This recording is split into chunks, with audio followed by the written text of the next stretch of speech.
Baik, saudara-saudariku semua, selamat jumpa dalam uh, ibadat virtual kerahiman ilahi pada hari ini, hari Selasa 22 Agustus 2023.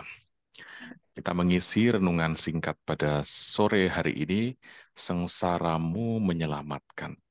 Saya izin untuk bisa berbagi layar. Baik, renungan kita pada sore hari ini akan berputar mengenai peristiwa Yesus yang mengalami sengsara dan bagaimana itu bisa kita renungkan, kok bisa kesengsaraan Yesus membawa keselamatan untuk kita. Baik, sengsaramu menyelamatkanku ini sebuah renungan yang bersifat spontan dan mungkin tidak terlalu terstruktur, tapi semoga mampu membawa kita untuk semakin memahami apa arti beriman yang sebenarnya.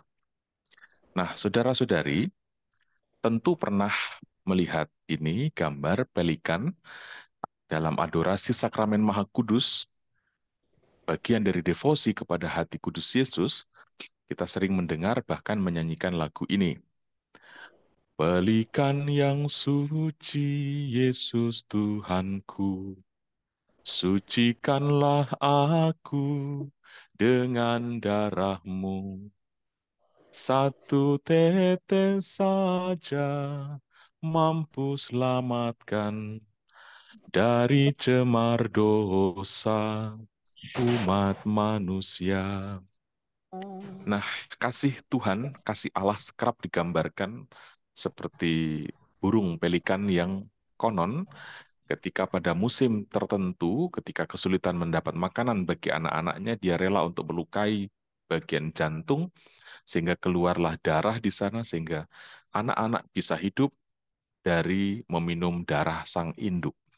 Nah, kerahiman Allah yang tertuang melalui sengsara dan kematian Kristus dilukiskan kembali dengan gambar ini untuk mau mengungkapkan bahwa gereja itu bisa hidup atau kita bisa memiliki hidup justru karena kematian dari Kristus, pengorbanan Kristus. Seperti apa itu nanti teraplikasi dalam hidup kita, kita akan renungkan sesaat. Atau kita juga pernah melihat gambar ini, ada biji yang harus jatuh ke tanah dan mati, tapi kemudian kematian itu membawa kehidupan. Sehingga ada lagu, jika biji tidak mati, ia tetap tinggal biji. Namun bila ia musnah, berbuah berlimpah-limpah.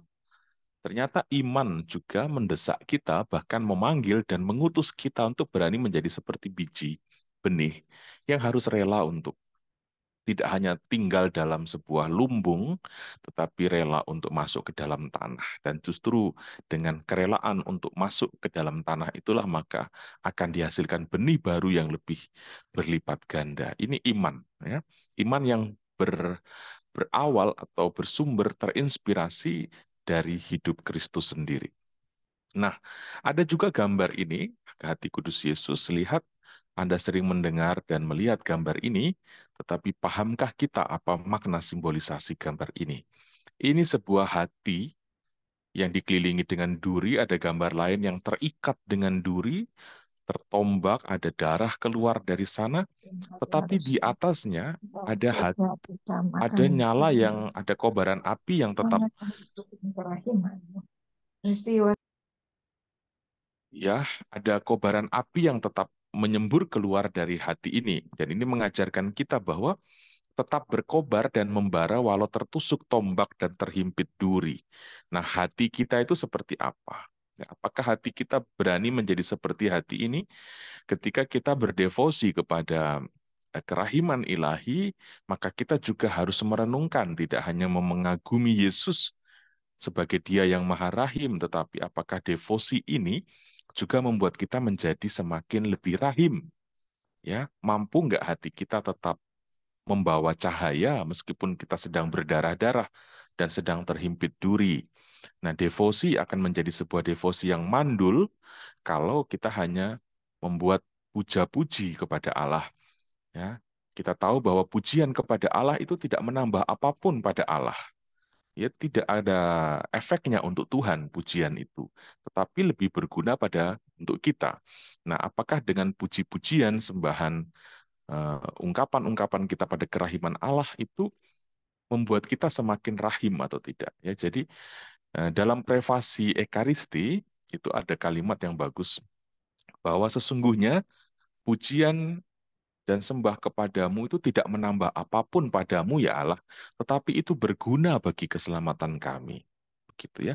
Jadi sejauh mana devosi ini bisa menjadi berguna bagi kita bukan karena banyaknya pujian yang kita berikan, tetapi apakah ada internalisasi atau semakin membuat kita juga semakin lebih maharahim, semakin lebih rahim eh, ketika kita setiap jam 3 sore merenungkan tentang kerahiman Tuhan. Baik. Nah, ini gambar-gambar tadi, saudara-saudariku, mau mengajak kita untuk merenungkan ini. Hati yang tetap memberikan kehangatan walau dirinya sendiri sedang tidak nyaman, sedang terluka, itulah arti kekudusan yang sebenarnya. Jadi kekudusan itu bukan berapa banyak saya berada di depan sakramen Maha Kudus. Tentu itu bagus. Tetapi kekudusan itu terukur dari apakah hatiku tetap memberikan kehangatan walau diriku sedang tidak nyaman, sedang terluka, sedang tersakiti. Apakah tetap ada kehangatan dan kasih keluar seperti gambar hati kudus Yesus ini? Inilah simbolisasi kekudusan yang sebenarnya, ya. Nah, kekudusan itu bukan dilambangkan dengan kemulusan, kemolekan, kemewahan, kemegahan. Jadi jangan membayangkan bahwa ketika kita semakin kudus, maka kita akan tidak panuan. Kalau semakin kudus, maka kita tidak akan sakit. Semakin kudus, maka kita tidak mungkin akan jadi miskin. Semakin kudus, semuanya jalan mulus. Semakin kudus, maka kita akan semakin bercahaya. Atau semakin tidak ada yang menjegal dan sebagainya. Itu obsesi anak-anak tentang iman ya. Semakin usia kita beranjak maka eh, harapan keimanan kita tidak boleh di situ. Kekudusan sekali lagi bukan dilambangkan dengan kemulusan, kemolekan, kemewahan, kemegahan. Kekudusan dan keilahian justru ditunjukkan dengan ini. Kemampuan tetap berbagi walau sedang tak tercukupi. Nah, ini kerahiman Allah juga mengajak kita ke sini. Kekudusan itu tergambar dari apakah kita tetap mau berbagi walau kita sedang tak tercukupi. Atau kita masih berujar untuk saya saja sulit kok mau bagi untuk orang. Apakah kita masih masih mendekam pada pemikiran itu. Selalu ingin mencintai walau sedang berhasrat untuk menyinyiri. Nah ini ya, saya beberapa waktu terakhir banyak bercakap-cakap dengan ayah saya. Dan kita bercakap salah satu topik tentang ini. Kita seringkali mempersoalkan dan memperbincangkan orang-orang yang tidak aktif di gereja, yang tidak aktif dalam pelayanan, yang taunya cuma ikut misa pulang meskipun kolektenya besar.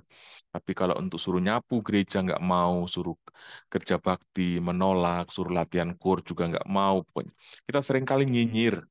Lalu kita semua, saya dan ayah saya kemudian sepakat untuk berkata bahwa kenapa kita tidak mendoakannya daripada kita membicarakan orang itu. Nah ini, mengapa kita tidak mendoakannya dalam misa, tapi kenapa kita justru menyinyiri dia sesudah misa. Nah ketika kita mendoakan orang, maka di sana akan timbul cinta, bukan kebencian.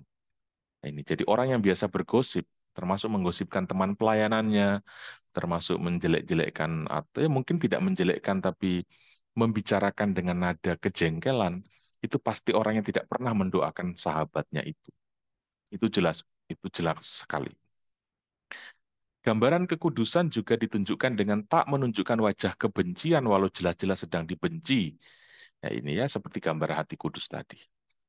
Tidak menunjukkan wajah kebencian walau jelas-jelas sedang dibenci. Tidak berhasrat untuk balas dendam walau hati terasa sangat geram. Meskipun hati kita geram, tapi kita tidak punya niat untuk balas dendam terhadapnya. Itu terlihat, hati Yesus terlihat dalam sengsaranya. Nah, kenapa kita sangat bagus merenungkan kesengsaraan Kristus? Karena keaslian hidup manusia itu justru dapat dideteksi ketika mengalami kesengsaraan, bukan mengalami eh, masa-masa keemasan, masa-masa yang mulus, yang enak, tapi aslinya kita itu dapat kelihatan ketika kita sedang sakit, sedang dalam keadaan susah, sedang dalam keadaan terjepit. Nah, itu aslinya orang itu muncul di sana. Jadi, Yesus itu menjadi semakin bersinar justru ketika dia mengalami sengsara dan kematian di atas kayu salib. Nah, ini. Baik. Nah, semakin kudus harusnya semakin terlihat goresan-goresan dan warna luka. Nah, saudara-saudari, apakah kita pernah mengamati setiap gambar Yesus yang ada di rumah kita selalu ada gambar eh, bekas paku pada tangan, bekas luka pada lambung, ada duri-duri di kepala. Nah, ini semakin kudus seseorang harusnya semakin kelihatan keberaniannya untuk terluka. Jadi gambaran kekudusan bukan kemulusan. Bukan hidup tanpa persoalan. Itu kekudusan gaya setan. Kalau ada orang ingin menjadi kudus tanpa masalah, itu ikut setan, itu menjadi kudus tanpa masalah. Tetapi kalau ingin ikut Tuhan, maka kekudusanmu akan meninggalkan luka. Luka itulah yang menjadi ciri bahwa Anda sedang dalam perjalanan kekudusan. Semakin kudus, harusnya juga semakin berani menyentuh luka, dan bukan malah menghindari luka. Nah ini ya, termasuk berani menyentuh luka sendiri, tidak sedikit-sedikit lari, ada masalah di rumah, lari, ada masalah dengan suami, lebih baik cerai, ada masalah dengan ini lebih baik pisah. Jadi begitu mudah kita menghindari luka demi menciptakan kenyamanan. Nah, iman itu harusnya menggiring kita untuk berani mengalami goresan-goresan luka. Nah, ini kita mengimani Yesus yang terluka ya, bukan Yesus yang digambarkan terlalu mulus, tidak ada luka. Yesus itu eh, orang bilang itu Tuhan, itu justru ketika Yesus memperlihatkan luka-lukanya. Para murid mengatakan itu Tuhan, justru ketika Yesus menunjukkan luka-luka. Kalau ada yang tidak kelihatan lukanya itu bukan Tuhan. Nah, jangan mengaku kudus sebelum berani terluka. Dan jangan mengaku-ngaku beriman sebelum berani menyentuh luka sendiri maupun menyentuh luka orang lain. Ya ini. Kadang-kadang kita bertemu dengan orang yang terluka, kita mengatakan, lebih baik dia mati saja. Lebih baik dia nggak usah ada di sini. Dia menyebalkan, dia membuat masalah, dia dia biang persoalan. Lebih baik kita singkirkan orang itu. Nah, membuang orang yang terluka adalah sebuah proses menyangkal iman. Karena kalau kita mengaku beriman, maka kita harus berani menyentuh luka. Ini seperti kata-kata dari Thomas ya, sebelum aku taruh tanganku pada bekas luka itu, aku tidak akan percaya. Artinya jangan ngaku beriman sebelum berani menyentuh luka. Begitu. Menyentuh luka adalah menyentuh Tuhan. Dan Tuhan tidak selalu kelihatan pada pengalaman yang enak, tapi Tuhan juga bisa kita alami dalam pengalaman yang menjijikkan, pengalaman yang bernanah, pengalaman yang menyakitkan. Siapa yang suka menyentuh luka? Kadang kita muntah, jijik. Tapi pengalaman akan Tuhan juga mendesak kita untuk berani menyentuh luka. Nah ini ya. Baik. Nah ini. Itu Tuhan. Itu justru ketika para murid melihat Yesus menunjukkan luka. Orang yang berani terluka demi sesamanya sedang menampilkan wajah kekudusan Tuhan. Jadi kalau kita semakin beriman, semakin banyak berdevosi, tetapi kita tidak berani terluka demi sesama, maka kita sedang membangun sebuah kemunafikan di hadapan Tuhan. Nah ini. Jadi jangan berpikir bahwa kita ingin beriman supaya hidup kita itu tanpa masalah. Lagi-lagi saya berani katakan, beriman untuk menghindari masalah itu beriman kepada setan. Kalau ingin beriman pada Tuhan, maka kita akan diajak untuk berani menghadapi masalah, berani terluka, demi cinta akan Kristus, demi sesama, dan seterusnya. Baik, maka saudara-saudariku yang terkasih, kita harus mengubah persepsi kita atas iman yang selama ini kita miliki. Kita selama ini berpikir, saya beriman supaya hidup saya nyaman, aman, dan tentram. Supaya semuanya itu bisa tercover, semuanya bisa teratasi. Ya, nah ini sangat utopia sebenarnya beriman seperti ini ya, karena apa ya? Jangan mengukur iman dari doamu itu terkabul apa tidak. Jangan mengukur iman dari sekali minta pasti dapat oleh Tuhan. Itu bukan ukuran dari iman. Nah, ini ya. Bahkan iman pun membuat kita sampai harus berteriak, Eloi, Eloi, lama sabachthani. Mengapa engkau tinggalkan aku? Nah, kemampuan untuk tetap bertahan di tengah perasaan dan di tengah kesan bahwa Tuhan itu tidak peduli dengan kita, itu juga iman. Jadi jangan mengukur iman, oh kalau dia sudah didoakan, kok nggak sembuh-sembuh, itu dia berarti kurang iman. Hai, jangan sampai mau terjebak dalam kebodohan berpikir yang seperti itu. Ya ini, mari kita berpindah pada persepsi bahwa ini wajah keimanan kita harus terukur dari sejauh mana kita merelakan diri untuk terluka. Ini kita sedang berbicara kerahiman. Jadi kita berbicara wajah kerahiman adalah wajah penderitaan Kristus. Kalau wajah keimanan kita tidak terlihat di dalamnya kerelaan untuk terluka, sengsara, menderita demi mengikuti teladan Kristus, kita harus mempertanyakan, saya sudah beriman atau belum? Jangan sampai kita merasa sudah beriman atau mungkin kita berpikir kita beriman, padahal sejatinya tidak. Ya ini singkatnya, sejauh mana keimanan kita membuat diri kita rela merasakan ketidaknyamanan. Kalau orang beriman untuk mengejar kenyamanan, maka Yesus bukan tempatnya. Ini ya. Sejauh mana keimanan kita membuat diri kita rela merasakan ketidaknyamanan. Kalau kita selalu mau mendengar, mungkin yang sedang mendengar kalimat saya ini merasa tidak nyaman ya, tapi itu menjadi bukti, indikasi bahwa kita seringkali suka mendengar apa yang pas untuk kita punya selera telinga. Tapi kita tidak pernah membuka diri kita untuk menikmati ketidaknyamanan pendengaran telinga kita, tetapi itu sejatinya benar. Ini ya.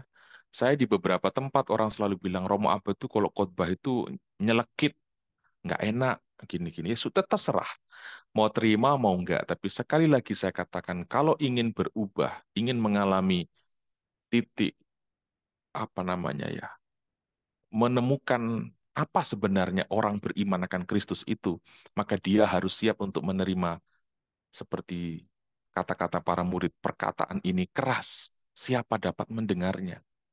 Ya, tapi kalau kita nggak berani untuk ke situ, ya kita tetap akan menjadi jalan di tempat dan mungkin beriman hanya menjadi pemikiran kita, tapi sejatinya tidak menjadi kelakuan kita. Nah, kita sering disebut sebagai orang beriman, tetapi wajah keimanan kita seringkali ini pedulinya hanya dengan urusan sendiri. Sudah tahu masuk misa, masuk gereja untuk ekaristi, tapi sepanjang misa cuma sibuknya untuk kepentingan diri sendiri. Doa untuk ini, doa untuk itu, semuanya diri sendiri. Padahal misa itu doa agung gereja. Ya ini. Saya tuh ingin mengajar untuk banyak orang sebenarnya bahwa kalau misa jangan doa pribadi. Dari tanda salib pembuka sampai berkat penutup, larutkan dirimu di dalam ekaristi itu 100%. Nggak usah mikir yang lain-lain. Karena apa? Imam sebagai impersona Christi sedang menghadir di dalam dirimu, mewakili Anda sekaligus mewakili Kristus di situ. Ya ini, Anda didoakan secara agung dalam ekaristi. Jadi jangan, kalau ada orang masih berdoa pribadi di dalam misa, itu sama dengan orang yang berenang di kolam susu, tapi masih minta sedotan untuk minum susu. Itu seperti itu ibaratnya. Ya. Nah, wajah keimanan kita seringkali juga menuntut langsung dapat jawaban dari Allah. Nah, ini yang bandel sekali kita seringkali seperti ini ya, maunya langsung dapat dari Tuhan. Saya sudah misa sekian kali kok nggak dapat-dapat Tuhan. Mengukur keimanan dari kesehatan, karir, kekayaan. Nah, ini tabiat banyak orang yang keimanannya tercemar dari gambaran mayoritas agama. Kita hidup dalam masyarakat non pemayoritas yang non Kristen. Nah, kadang-kadang kita punya iman itu tercampur baur, terkontaminasi dengan cara berpikir yang bukan Kristen. Jadi kita mengukur kalau kita semakin beriman harusnya semakin kaya dong, semakin sehat, semakin berkarir dan seterusnya. Nah ini, seringkali kita mengukur iman pada hal remeh-temeh yang seperti itu. Transaksi keselamatan apa-apa demi pahala masuk surga. Bahkan orang miskin akhirnya menjadi alat untuk masuk surga. Kita nyumbang kepada orang miskin, kepada panti asuhan, tujuannya supaya masuk surga. Nyumbang kepada orang miskin dengan tujuan masuk surga itu kejahatan. Karena kita memperalat orang miskin supaya kita bisa terdongkrak naik surga. Nah ini nggak boleh. Jangan melakukan kebaikan karena sebuah kepentingan, termasuk kepentingan masuk surga. Anda tidak bisa disebut baik kalau tindakan Anda punya unsur kepentingan. Kebaikan adalah kebaikan ketika murni tanpa ada unsur kepentingan di dalamnya. Nah ini. Saleh di dalam gereja tapi lusuh di luar gereja. Ini juga ya. Dalam gereja kelihatan saleh, di luar gereja begitu lusuhnya eh, perilaku hidup dan sebagainya. Ini seringkali wajah keimanan kita seperti itu. Baik, ini tidak banyak ya, tidak mohon bersabar, tidak panjang saya akan sampaikan. Lalu apa sesungguhnya arti beriman? Nah, kalau kita menyebut diri beriman, maka kita harus melihat bahwa beriman itu artinya kita dipercaya, dipercaya oleh Tuhan. Ya, kalau kita nggak dipercaya, dia tidak akan panggil kita untuk beriman kepadanya. Kita dipercaya, kita diutus. Beriman itu berarti perutusan. Ya, beriman berarti perutusan, bukan proyek kita, tapi ini proyek Tuhan. Kita dipanggil dekat dengan Dia, mengalami Dia supaya kita diutus. Itulah kalimat terakhir dalam misa. Ite misa est. Ya, perutusan sudah selesai, misa sudah selesai.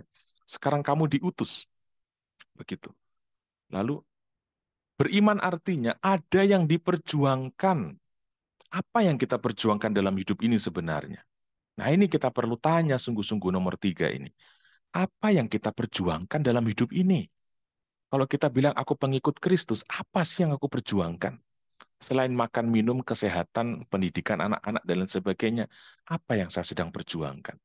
Jangan sampai kita mengakhiri hidup kita sebagai orang Kristen tanpa pernah tahu apa yang kita perjuangkan. Akhirnya banyak orang Kristen yang stres, masuk gereja setiap hari tapi stres karena ngurusin bisnis, hartanya, ngurusin ini, ngurusin persoalan relasi, dan sebagainya. Ya, mari hati-hati saudara-saudariku, beriman artinya kita tahu apa yang kita perjuangkan. Beriman berarti dianggap istimewa karena menjadi mitra kerja Allah. Jadi kalau isinya hanya melulu permintaan terus kepada Allah, artinya kita tidak menyadari bahwa kita ini mitra kerja Allah. Kalau kita disebut beriman, artinya kita menjadi rekan kerja Allah untuk melakukan kehendak dari Allah. Bukan melulu beriman supaya kita punya kehendak terpenuhi, tapi beriman supaya kehendak Allah terpenuhi, maka itulah kita dipanggil jadi mitra Dia. Sehingga meskipun kita sakit, kita menderita, tapi kita bahagia karena kita menderita dan sakit dalam proses kerjasama dengan Allah. Nah ini ya. Nah beriman juga berarti pewaris keselamatan dan bukan pencari keselamatan. Kita menjadi pewaris, bukan lagi mencari-cari. Ya ini. Beriman juga berarti kita merayakan kebersamaan dengan Allah dalam pujian dan penyembahan. Ada banyak persekutuan doa, ada ekaristi. Memujilah dan menyembahlah Allah. Itu beriman artinya merayakan kebersamaan dengan Allah. Dan beriman artinya juga bersyukur, berbagi syukur atas keselamatan dan diekspresikan dalam berbuat kebaikan-kebaikan. Nah, ini catatan-catatan saya tentang eh, apa arti beriman dalam konteks sengsara Kristus. Kalau kita bermenung tentang sengsara Yesus, pertanyaannya, kenapa Allah mau berkorban untuk kita? Nah, saya menawarkan tiga permenungan di sini. Yang pertama, Allah mau mengorbankan diri untuk kita karena kita harus dipulihkan, karena kita ini adalah gambar Allah. Kita imago Dei. Waktu Allah menciptakan kita, dalam kitab Kejadian disebut, mari kita membuat yang segambar dengan kita. Nah, karena dosa, gambar Allah itu menjadi rusak, maka harus dipulihkan. Nah ini, dan bagaimana memulihkan gambar Allah itu, maka Allah itu sendiri yang harus menunjukkan kepada manusia, manusia sejatinya itu harusnya mukanya seperti ini loh. Dan itu terlihat dalam diri Yesus Kristus. Allah mau berkorban untuk kita karena ini menjadi bukti bahwa kebebasan yang Allah berikan tidak berarti bahwa Allah itu membiarkan. Memang Allah memberikan kebebasan, tetapi Allah tidak pernah membiarkan kita. Ini kita perlu syukuri. Pengorbanan Kristus, pengorbanan Allah menjadi bukti Allah tidak pernah membiarkan kita sekalipun Dia memberi kebebasan kepada kita. Yang ketiga, Allah mencipta oleh kasih-Nya, maka martabat kita sejatinya adalah kasih. Dan itu yang kita temukan dalam diri Kristus pada periode hidup, sengsara, dan wafatnya. Martabat manusia sejatinya adalah kasih. Maka Yesus menunjukkan itu seperti apa kasih itu. Makanya dalam surat Yohanes dikatakan, tidak ada kasih yang lebih besar daripada kasih seorang sahabat yang menyerahkan nyawa bagi sahabatnya. Nah ini, ciri khas karakter kita adalah kasih. Kalau dikatakan sengsara Yesus menyelamatkan kita, artinya ini, oleh sengsara Yesus, kita akhirnya mengenal isi hati Allah. Nah, karena penderitaan Kristus dan wafatnya, kita kemudian tahu benar seperti apa isi hati dari Allah itu. Kenapa kita perlu tahu isi hati Allah? Karena problem terbesar dalam hidup ini terjadi karena kita tidak sungguh-sungguh kenal isi hati Tuhan itu seperti apa. Sehingga kita berjalan berdasarkan kehendak hati kita sendiri. Kalau kita buta dan abstrak tentang Tuhan, tidak kenal sungguh-sungguh hati Allah, maka kita akan berjalan dengan kita punya hati, kita punya pikiran sendiri, hati sendiri, dan itulah yang membuat porak-poranda kehidupan ini. Maka kesengsaraan Kristus itu membuka isi hati Allah. Dan ketika kenal isi hati Allah, maka kita tahu koridor atau jalan mana yang harus kita tempuh. Yang kedua, kalau dulu kita mengalami kesengsaraan akibat atau korban dari dosa, sekarang berkat Yesus, kita juga mengalami kesengsaraan tetapi beralih makna menjadi perutusan. Kita sama-sama mungkin masih menderita, tapi kita memaknai penderitaan kita bukan lagi karena dosa, tetapi karena berani mencintai. Dan memang cinta yang benar itu menuntun kita untuk terluka. Oke, terakhir, kita belajar apa dari kesengsaraan Kristus? Nah ini, kesengsaraan atau penderitaan Yesus itu misi atau perutusan dan bukan konsekuensi atau akibat pengkhianatan Yudas. Ada teman-teman Muslim yang nyindir kita sering dengan mengatakan bahwa eh, harusnya orang Kristen itu berterima kasih kepada Yudas. Kalau nggak ada Yudas, maka Yesus tidak bisa menebus dosa. Jadi harus berterima kasih bukan pada Yesus tapi pada Yudas. Nah, saya tegaskan di sini untuk kita semua bahwa kesengsaraan dan penderitaan dan penyalipan serta wafat Yesus itu perutusan. Ini panggilan atau perutusan yang Yesus jalankan, bukan konsekuensi atau akibat dari pengkhianatan Yudas.